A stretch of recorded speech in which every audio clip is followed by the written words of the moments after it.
삶 속에서 내 자신의 개인의 문제도 응답되고 해결되어지는 귀한 복된 마음 되게 하옵소서. 예수님의 이름으로 감사하며 기도 올리옵나이다. 저는 여러분들이 인생을 살면서 참 행복해지기를 원하고, 저도 참 이렇게 행복한 목회를 하기를 원하는데, 한번 물어보겠어요? 내가 행복한 삶을 살기 위해서 여러 가지가 조건이 맞아야 되는데, 그 중에서 제일 첫 번째, 무엇이 있어야 나는 행복할 수 있겠다, 이렇게 첫 번째를 꼽을 수가 있겠습니까? 한번 상상을 해보시기를 바라요. 내 인생에서 무엇이 첫 번째로 있어야 그래도 내가 행복하구나 라고 생각할 수가 있겠습니까? 우선 먼저 가난한 것보다는 부한 것이 행복할 수가 있겠죠. 또 아프신 분들도 많은데 병드신 분보다도 평생 병을 모르고 건강하게 살아가시는 분들이 행복할 수가 있겠죠. 그런데 그것도 필요한 것이지만, 제가 이렇게 말씀을 묵상하면서 기도를 할 때 오늘 본문 말씀이 이게 아니로구나 라는 것을 깨닫게 되어졌어요. 왜 그러냐 하게 되면은, 유월절 전에 예수께서 자기가 세상을 떠나 아버지께로 돌아가실 때가 이른 줄 아시고 세상에 있는 자기 사람들을 사랑하시되 끝까지 사랑하셨다 그랬어요. 이게 말이 쉬운 거지만 저도요, 이제 한 4번 설교하면은 더 이상 여러분들과 주일날 이렇게 26년 동안 같이 이렇게 얼굴을 뵀던 얼굴을 못 보는구나 생각하니까 생각이 달라져요. 사람의 마음이 그래요. 이때서야 내가 주님의 마음에, 유월절 전에라는 주님의 마음을 알겠더라고. 나는 그래도 4주라도 남았지, 주님은 24시간 남았어요. 24시간이 지나면은 십자가에서 못 박혔다, 말이 그렇지, 그냥 죽는 거예요. 그 사이에 24시간 안에 제자들의 배신, 그 고문, 그 죽여라 죽여라 하는 빌라도 법정 안에서의 그 소리 겪으면서 아버지께서 자기에게 맡겨주신 일을 완성하기 위해서 묵묵히 걸어가야 될 그 시간을 앞두고 지금 제자들과 함께 최후의 만찬을 하시며 제자들의 발을 씻어주시는 장면입니다. 지금 이 장면이. 저는 첫 번째로 제가 제 입장을 이렇게 상황을 느끼면서, 우리는 흔히 이렇게 말을 할 수가 있잖아요. 제가 이제 어느 성도에서 집사님 이거 좀 해주세요 그러면, 목사님 지금 내 형편이 어떤데 이거를 하라고 시키십니까? 목사님이 내 입장 대보세요. 그거 신경 쓰게 생겼나? 나 지금 24시간 후면은 죽어요. 죽는데 발 닦으라고요? 내가 그렇게 우습게 보여요? 지금 이 장면이 안 보이십니까? 예수님은 지금 24시간 후에 돌아가시는데, 그 엄청난 일을 감당하는데 지금 주님이 할 일 없어서 제자들 발이나 닦고 있는 장면으로 지금 보여지는데, 여러분들은 어떻게 생각하십니까? 우리는 제자들을 사랑하시되 끝까지 사랑했다라고 했는데, 우리 형편에서 우리 식으로 해석한다면, 내가 지금 이런 형편인데 누구 형편 쳐다보게 생겼어요? 내일 바빠요, 내 할 일 바빠요 라고 생각할 수 있다 이거예요. 그런데 주님은 지금 제자들의 발을 씻고 계세요. 여기에 뭉클함이 있었어요. 제가 이 말씀을 이렇게 제 상황을 이렇게 하면서 우리의 교회의 형편을 생각해 보면서 했어요. 그렇다, 건강도 필요하다. 이왕 내가 남자를 새기려면 얼굴도 반듯하게 해야 되고, 건강도 있어야 되고, 그리고 인컴도 어느 정도 있어야 된다. 맞아요. 그러나 잘 생각해 보세요. 주님의 모습을 통해서 본다면 내가 누구를 진심으로 사랑할 수 있다. 내가 누구로부터 진심으로 사랑을 받고 있다 라고 느끼면 행복할 수 있어요. 잘 여러분 생각해 보세요. 진짜 외로운 사람은 이 세상에 내가 진심으로 사랑할 사람이 없다. 불행한 사람이에요. 아무리 돈이 많아도. 내가 아무리 건강하고 돈이 많아도요, 누구로부터 내가 사랑을 받지 못한다 라고 느끼면서 살아보세요. 그게 그렇게 행복한 인생인가. 목사이기 때문에 돌잔치 6순, 7순, 8순, 9순 생일이 돼가지고 예배 드려달라고 부탁이 와요. 샌안토니오에서 우리 교회 다니는 사람은 아닌데 7순잔치, 아버지가 7순잔치라고 해서 부탁을 해서 가서 예배를 인도한 적이 있습니다. 예배를 인도하고 나서 7순 생신을 맞은 그 아버님이 내가 7순이 되어져서 비로소 깨달은 것이 있습니다. 이거 하나 깨달으기까지 40년이 걸렸습니다. 그러는 거예요. 자식이 참 잘 됐어요. 본인도 뭐 깨끗한 삶을 살았어요. 근데 왜 뭘 깨달았다는 말인가라고 귀를 기울여서 보니까 제가요, 미국에 와가지고 돈이 있으면 행복한 줄 알았고, 출세하면 행복한 줄 알았고, 자식이 잘 되면 행복하는 줄 알았고, 명예가 있으면 행복한 줄 알았고, 거기에다가 또 다른 무엇이 더 있으면 행복한 줄 알았는데, 지금 나이 70이 되고 인생의 석양이 되어져서 이렇게 자기의 인생의 뒤안길을 돌이켜보니까 그것이 나의 인생의 행복과 보람을 나타내주는 척도는 아니었다라는 것을 깨닫게 됐습니다. 그럼 뭐가 있어야 되는데요? 그러니까는요, 사랑할 수 있는 대상이 있고 내가 사랑을 받고 있다라는 걸 느낄 때가 가장 행복했습니다. 내가 이 사실을 진작 알았으면 제가 그렇게 인생을 살았을 텐데 이제 와서 깨닫게 됩니다 라는 말씀을 하고 있어요.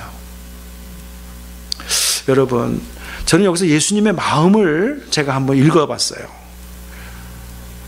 그리고 저를 또 보면서 느껴진 게 그겁니다. 24시간 있으면 내가 그 배신, 그 모독, 그 침뱉음, 채찍, 그건 육체적인 고통만이 아니라 어쨌든 내가 죽는데 제자들의 발을 씻는 장면을 통해서 내가 제자들을 향한 사랑을 표현할 수가 있을까? 우리 교회에서 제자 훈련을 하면서요, 세족식을 했습니다. 아마 여기 중에서도 제가 여러분의 발을 씻어주신 분이 있을 겁니다. 미리 광고를 해요. 다음 주에는 이런 세족식이 있습니다 하니까요, 어느 분은요, 발을 닦고 와요. 혹시 더 때가 나올까봐 이렇게 닦을 때.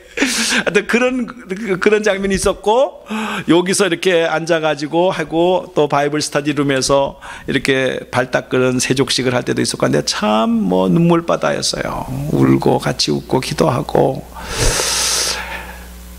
느꼈던 것은 감성이었어요. 감정이었어요. 주님의 모습도 생각을 하고, 그리고 목사님이 제 발을 씻어주다니, 이런 감정적인 생각 속에서 대부분 저도 그렇게 솔직히 느꼈어요. 그런데 제가 이 장면을 딱 보면서, 여기 잘 보십시오. 마귀가 벌써 시몬의 아들 가룟 유다의 마음에 예수를 팔 생각을 넣었더라. 2절에 그렇게 돼 있잖아요. 2절 비춰주세요. 본문 말씀 했을 때 이렇게 상상을 해보세요. 그렇게 생각을 했다가 예수님께서 가룟 유다의 발을 씻어주시니까 가룟 유다가 너무나 감동이 되어져가지고, 주님, 내가 주님을 팔려고 했습니다. 근데 주님이 나의 발을 씻어주니까 내가 감동이 되어져서 안 하겠습니다. 이런 고백을 했나요? 발은 씻어주는 거 씻어준 대로 자기는 예수 그대로 팔아버렸어요. 전혀 상관없어요.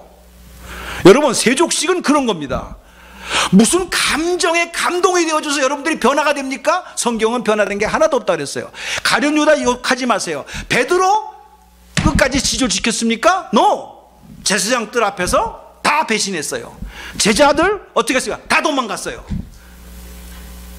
세족식하고 주님이 내 발을 씻어주다니. 여러분, 신앙은 감정이 아니에요. 우리가 속는 거예요. 내가 은혜 받았다. 변했습니까? No, 안 변했어요. 성경이 그렇게 봐. 그게 이번에 보이더라고.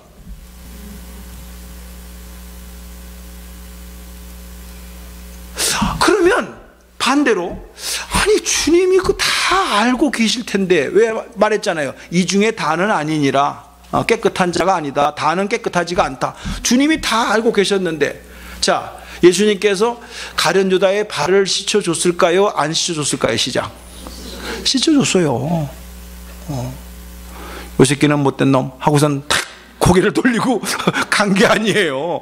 다 씻어줬어요. 다 아무 소리 않고 다 씻었어요. 그러면 왜 주님은 그렇게 하셨을까라는 거예요. 이해가 되십니까? 여러분, 우리가 사랑이라는 단어는 하도 많이 써서 우리가 그냥 그 내용은 어쨌든 하던 못하던 여러분들이 알고는 있는데, 우리는 세상에서 흔히 드라마에서 신문에서 나온 거 보게 되면 사람을 죽여도 이렇게 말합니다. 내가 그 사람을 사랑했기 때문에 그렇습니다. 그런 스토리 많습니다. 집착과 사랑을 구별 못합니다.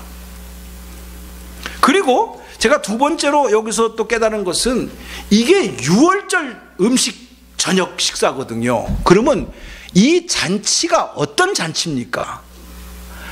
이스라엘에게는 최고의 셀레브레이션 하는 명절이에요. 아시죠? 6월절이 어떻게 생겼는지.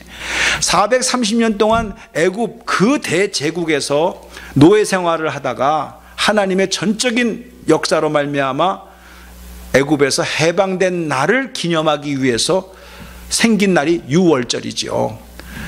임방과 문설주에, 그죠? 보혈의 피를 바르고 양의 피를 바르고 죽음의 재앙이 패스오버 되게 했다. 그거 아닙니까? 그러니까 이거는 굉장한 축제이고, 하나님이 우리의 이스라엘 백성들을 간섭하셔서 이렇게 해방시켰다라고 하는 빅 셀레브레이션을 하는 날이 6월절입니다. 우리가 예수 그리스도로 말미암아 죄와 사망의 법에서 해방되었느니라, 똑같은 사도 바울의 로마서 8장의 고백과 같은 겁니다. 그럼 그날이 왔어요. 많은 날이 다 감사하지만은 그날이 왔고, 그날을 한 날을 정해서 온 백성이 셀레브레이션을 하기 위해서 저 먼 나라에서 그 6월절 제사를 드리기 위해서 모이는 거 아시죠? 예루살렘으로. 얼마나 이게 축복된 일입니까?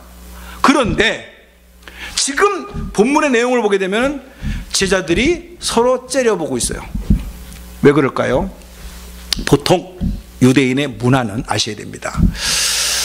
어느 집에 가서 노예가 있으면 당연히 샌들을 신었고 먼지가 있고 아스팔트가 없는 시대니까 발에 때가 묻지요. 그래서 노예가 와서 발을 씻어주는 것이 예의예요. 풍습이에요. 근데 여기서 씻어주지 않은 걸 보게 되면 두 가지로 해석할 수가 있습니다.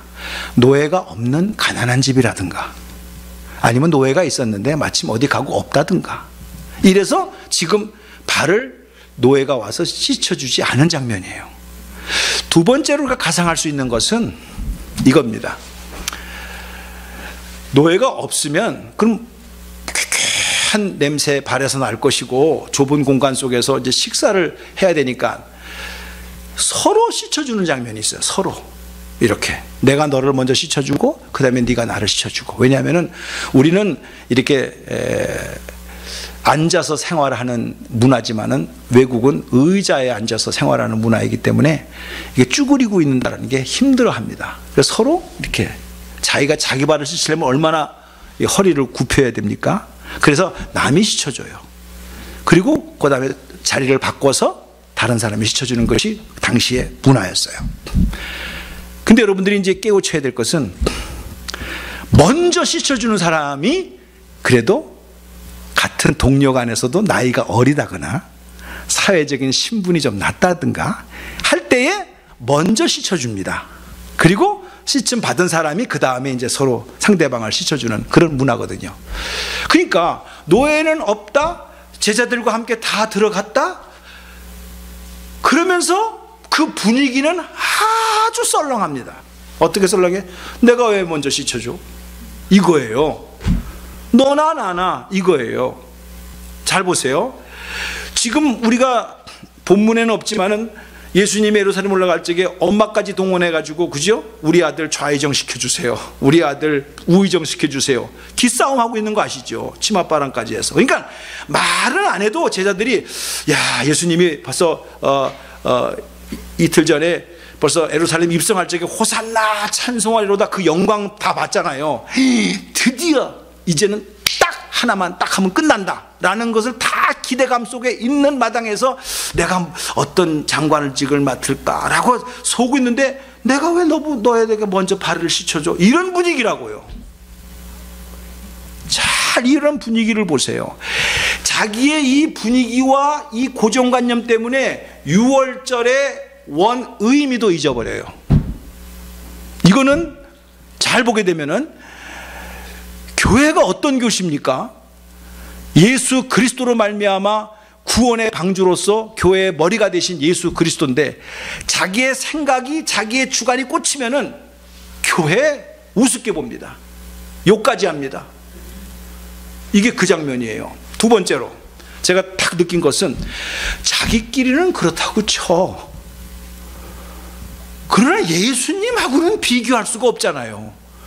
3년 동안 자기에게 말씀을 가르쳤고 온 이적과 기적을 베풀었고 주옥과 같은 말씀을 주셨으면은 자기네들끼리는 먼저 예수님에게 발을 씻어주지는, 자기네들끼리는 먼저 발을 씻어주지는 못할 망정, 누구나 한 사람은 예수님에게 가서 제가 예수님 발 씻어드릴게요 라고 말하는 게 정상 아니에요? 근데 자기의 생각에 꽂혀버리니까 어른도 안 보여, 예수도 안 보여. 예수가 왕이라고 말했고 그리스도라고 말했는데, 메시아라고 말했는데 아무것도 안 보여. 씻어줄 생각을 안 해. 딱 째려보고 말리는 거야. 네가 먼저 씻나 내가 먼저 보자. 이런 분위기예요. 근데 예수님이 지금 저녁 잡수시던 자리에서 일어나 겉옷을 벗고 수건을 가져다가 허리에 두르시고 이에 대하여 물을 떠서 제자들의 발을 씻기시고 두르신 수건으로 닦기 시작했다. 이렇게 4절과 5절에 말씀을 하세요. 여러분이 한번 이성적으로 생각을 해보세요. 이게 메스업이 돼도 보통 메스업이 아니야.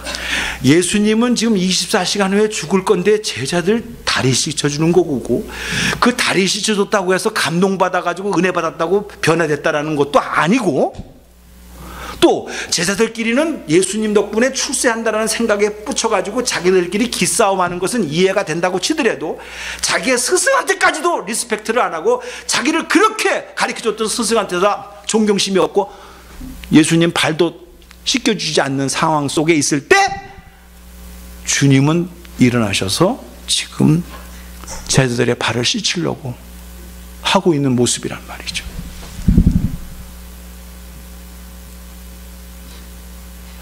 처음으로 제가 느낀 겁니다. 이 13장 이 본문 말씀을 보고선 그저 겸손, 섬김 이런 주제를 가지고 주로 이 말씀을 이렇게 나누는데, 헌신 예배 때도 전혀 다른 거예요. 그리고 여기 보게 되면 자기 사람들을 사랑하시되 끝까지 사랑하셨다라는 말씀을 통해서 본다고 한다면 주님은 어떤 대가를 요구한 게 아니에요. 이거는 저한테 주시는 말씀이었어요. 내가 26년 동안 이렇게 이 교회에서 했는데 너희들이 나한테 이럴 수가 있어? 속으로 그런 생각을 가질 수도 있었었는데, 내가 오늘 이 말씀을 보고요, 주님은 뭘 바라고 한 게 아니에요. 그냥 사랑 자체의 본성을 가지시고 제자들을 사랑하시되 그들의 반응과 상관없이, 그들이 어떻게 체인지 마인드가 됐던 안 됐던 상관없이 내가 해야 될 본을 보여주신 장면으로서 끝까지 사랑했다라는 거예요. 제가 감히 넘볼 수 없는 그 경지를 말씀해 주는 거예요. 어쩌다가 사랑할 수 있어요. 어쩌다가 용서할 수 있어요. 어쩌다 한두 번 봐줄 수 있어요. 근데 끝까지냐? 그러니까 사랑은 그렇구나. 끝까지 가는 거로구나. 한두 번 사랑했다고 해서 내가 너 이렇게 했는데 넌 나한테 그럴 수가 있어. 그게 사랑이 아니로구나. 그건 변질된 사랑이로구나. 벌써 내가 이렇게까지 했는데 라고 하는 순간에 대가가 요구가 되고 보상 심리가 요구되는 순간에 그건 사랑이 아닙니다. 변질입니다. 사랑은 요구가 없어요. 요구가 되면 안 돼요. 그래서 주님이 끝까지 사랑했다라는 거예요.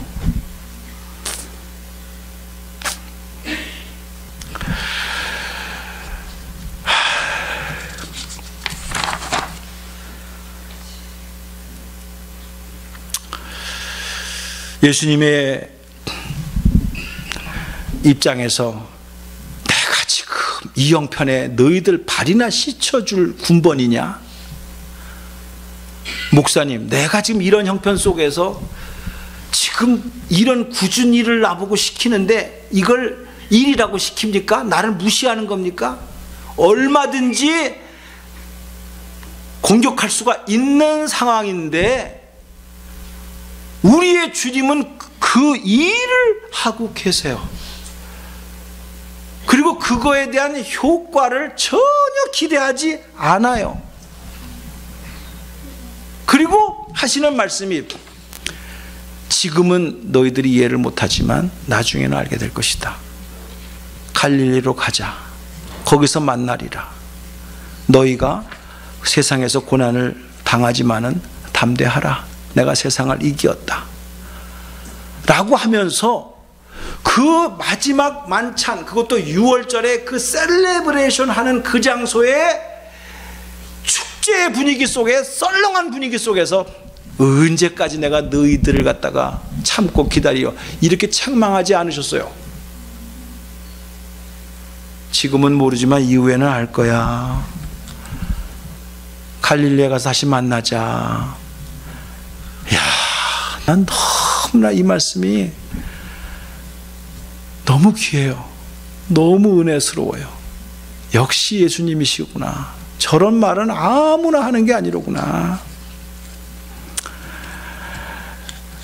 그러면서 한 여자 권사님의 글을 하나 에세이식으로 쓴 건데 읽어봤어요. 그 내용은 그거예요. 이 여자 권사님이 허리에 디스크가 있어요. 여러분 디스크 걸려보시면 아시겠지만은 참 이게 굽힌다라는 게 너무너무 힘듭니다. 이게 그죠? 근데 엎친 데 덮친 격으로 시부모를 모시는데 시어머님이 돌아가셨어요. 그러니까 시아버님만 계세요.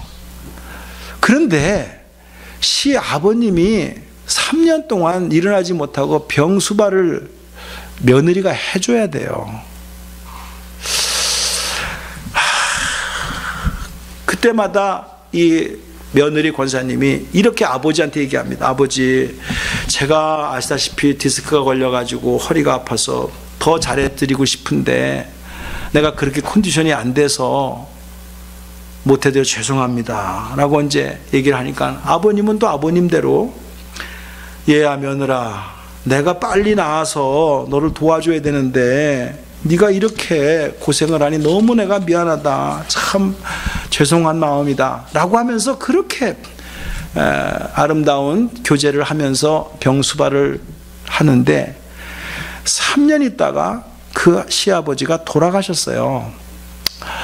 그 장례식을 다 치르고 그리고서는 이제 또 이제 집안 살림을 해야 되니까 동네에 있는 슈퍼마켓에 가서 이제 물건을 사는데 그 형편과 처지를 잘 아는 이웃집 어른이 그 며느리 권사님을 보고 하는 말이 이거였대요. 며느님, 이제 좀 시원하시겠어요? 오랫동안 그렇게 병드신 시아버님을 몸도 아픈데 돌보시느라고 얼마나 수고 많으셔서 이제 편히 쉬세요. 위로하려고 얼마든지 그렇게 우리가 말할 수 있는 거면 나쁜 말이 아닙니다. 근데 며느리가 이 소리를 듣는 순간에 그 자리에서 앉아서 대성통곡을 하고 울었다라는 내용이에요. 그래서 그 말을 하신 분이 놀래가지고 아니 왜 우냐고 하니까 나는 그런 마음이 없는데 내가 3년 동안 병든 시아버님을 모시는 것이 남들 눈에 보기에 피곤하게 느꼈다고 생각이 드니까 내가 아버지와 나와의 순수하게 섬김과 사랑 속에서 했던 아름다움이 다른 사람 눈에는 이제 무거운 짐을 벗었으니까 좀 쉬어야지, 이렇게 느낀 것에 대한 죄책감이에요. 내가 혹시 잘 아버지를 섬기다가도 아휴 은지 안 돌아가시나, 아이, 그만 좀 고생시키지, 이런 마음은 없었는지 그 생각이 들어서 그런 표정이 있었기에 저분이 저렇게 나한테 말을 하는 것이 아닌가 라는 생각을 하게 됐다는 거예요.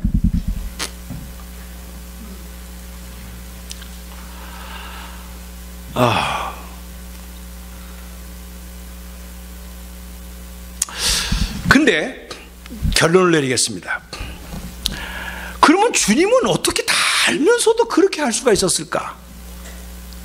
3절을 비춰봐 주세요. 여기에 아주 이번에 처음으로 이 13장 3절의 구절이 아주 포인트로 딱 제 눈에 들어왔던 내용입니다.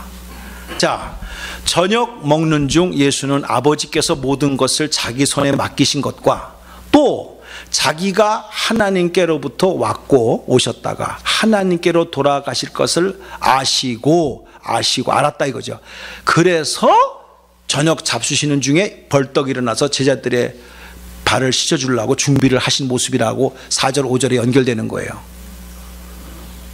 여기에 중요한 포인트가 있습니다. 내가 어디서부터 왔는가, 그리고 어디로 가는가를 아셨다. 이건 지식적으로 안 게 아니죠. 체험적으로 아는 거죠. 이것이 힘이었어요. 예수님한테는 별거 아닌 것 같죠?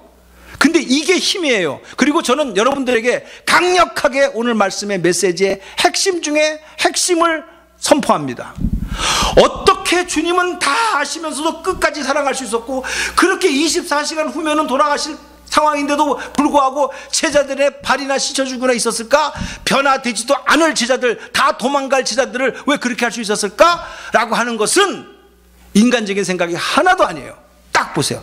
내가 하나님께로부터 왔다. 그리고 하나님께로 돌아간다. 무슨 말일까요? 요한복음 17장에 주님께서 실질적으로 자기 자신을 위해서 기도한 내용이 있는데 17장 5절에 아버지요, 17장 5절을 비춰줘 봐 주시겠어요? 아버지요, 창세 전에 그 제가 아버지로부터 온 그 장면입니다.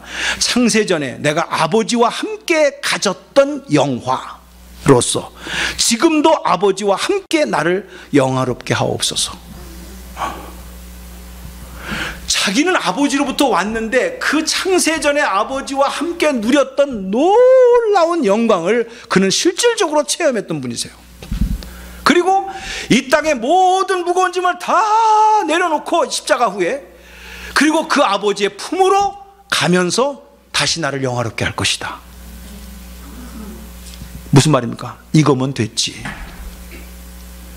이거면 됐지. 뭘 또 바래.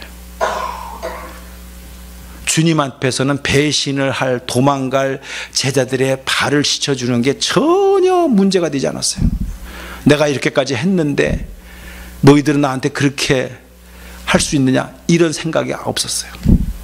우리가 저 13장 이 3절의 말씀을 정확하게 모르니까 우리는 이 땅에서 열심히 봉사하고 수고를 하는데 거기에 대한 보상 심리로 페이백이 돼야지, 이거를 바라는 순간 우리는 섭섭함이 들기 시작하고, 오염된 사랑 속에서 오히려 열심히 봉사하고 난 다음에, 오히려 하나님 앞에 헌신하고 난 다음에 실족할 수가 있다라는 이야기입니다. 근데 내가 아버지부터 왔다. 그리고 아버지께로 간다. 그래서 주님이 일어나시는 거예요. 그리고 예수님께서 제자들을 발을 씻어주시는 장면입니다. 이제 오늘 저 세족식은 그런 감성적인 것이 아니에요. 감정으로 해석될 것들이 아니에요.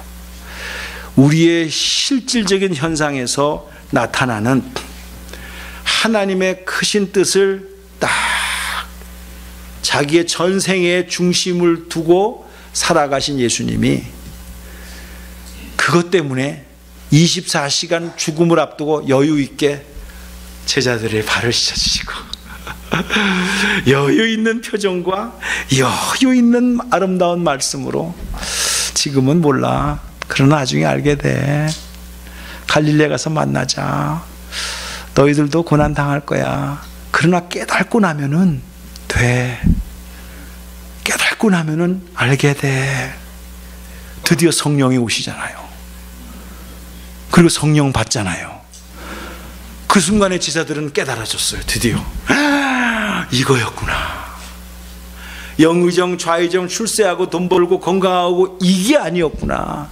이거로구나 하는 순간에 그들은 드디어 주님의 길을 따라갑니다.